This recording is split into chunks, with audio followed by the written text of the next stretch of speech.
Oh yeah, Diddy got a podcast. So we have a bit of a conundrum. Yes, it's true. It's true.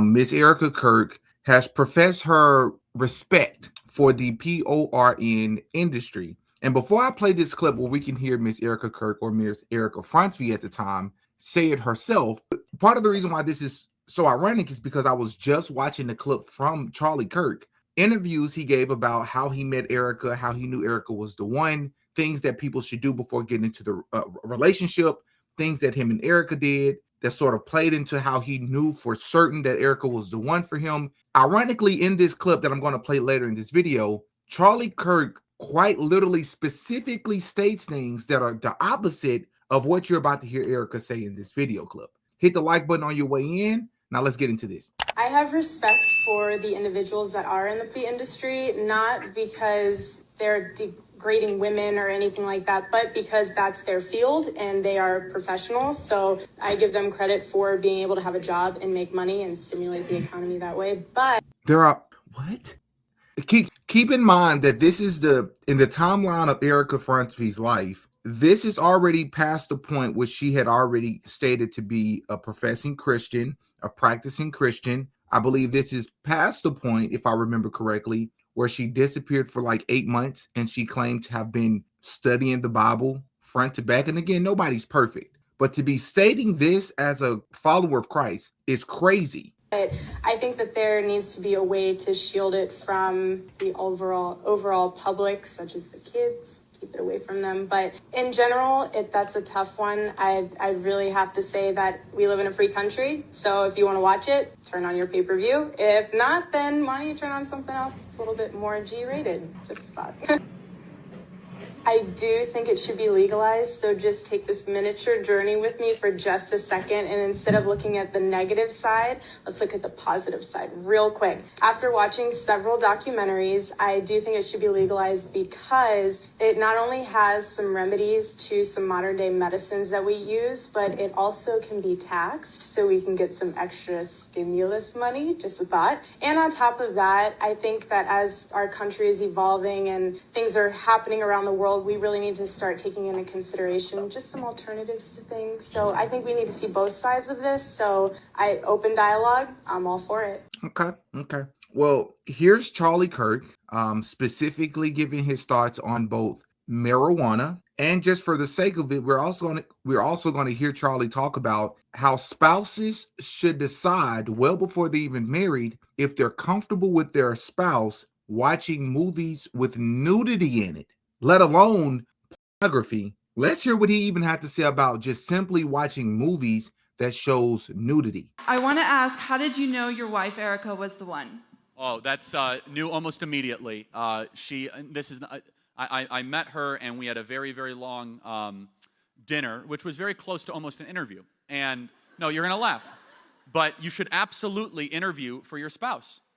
By the way, if they don't check the boxes, move on and go to the next one. Dating for dating's sake is bad for you, it's bad for them, it's bad for everybody. You should date with the intent to marry.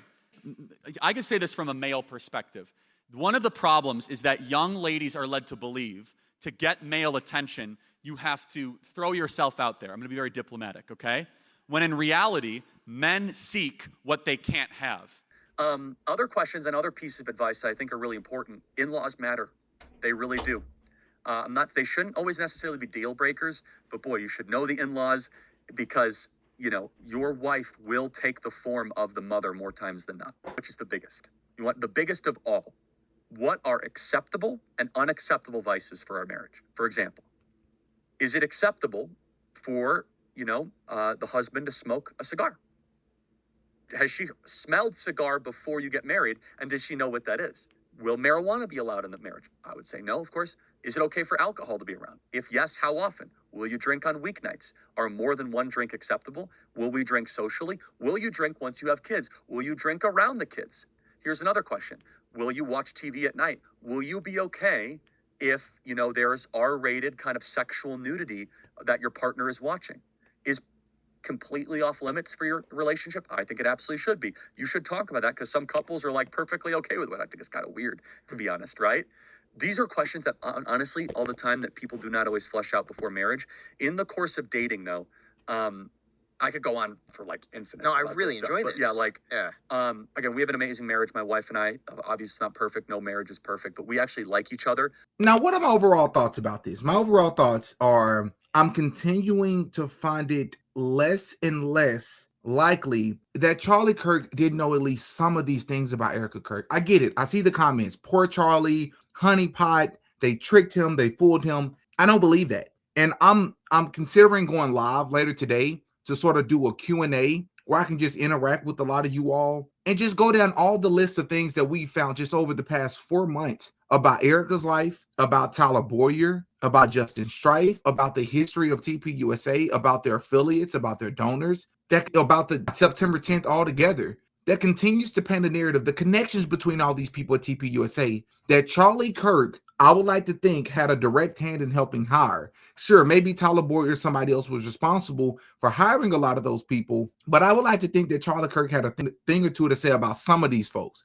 And if I'm asked or expected to continue to believe that Charlie Kirk had no idea about any of this stuff about these people, you're going to lose me. You're going to lose me altogether. Because one could argue, well, this was so many years ago. A lot of things were so many years ago. Do you completely shred every ounce of opinions and personality and interests and preferences simply because you met a new man? If you look at all the men that she met well before Charlie, there were different types of men. Like the guy, what is it, JT Massey, whatever his name was, the video of them sort of flirting with each other on camera, which is totally normal behavior, but it's almost the opposite of what we see from the way Erika portrays herself today, almost as if it's an act. I don't know, man. I don't know. Y'all let me know what you think about this clip, but also let me know if you're interested in me going live later so we can sort of just analyze collectively all the red flags and decide together if this is sort of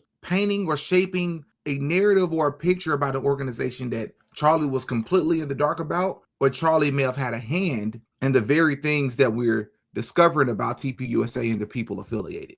Hop in the comment section and give me your thoughts.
Oh yeah, Diddy got a podcast.